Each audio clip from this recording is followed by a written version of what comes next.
Kita awali Aceh hari ini, Saudara. Ditreskrimsus Polda Aceh telah mengirim berkas kasus dugaan korupsi Rumah Sakit Regional Aceh Tengah ke Kejati Aceh.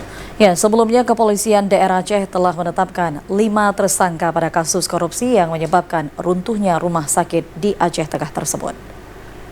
Penyidik Unit 1 Subdit Tipikor Ditreskrimsus Polda Aceh telah mengirim berkas perkara tahap 1 kasus dugaan korupsi pembangunan Rumah Sakit Rujukan Regional Aceh Tengah ke Kejati Aceh.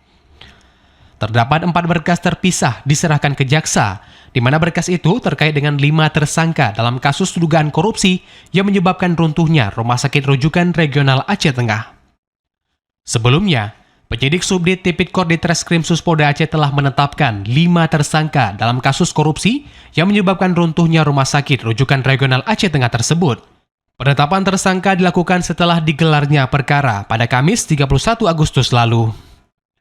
Penyidik juga telah menyita uang sebesar Rp270 juta dan 20 eksemplar data serta dokumen terpisah yang berisi ratusan surat-surat kelengkapan administrasi pembangunan Rumah Sakit Rujukan Regional Aceh Tengah yang anggarannya bersumber dari APBA tahun 2011. Tim Liputan TVRI Aceh melaporkan.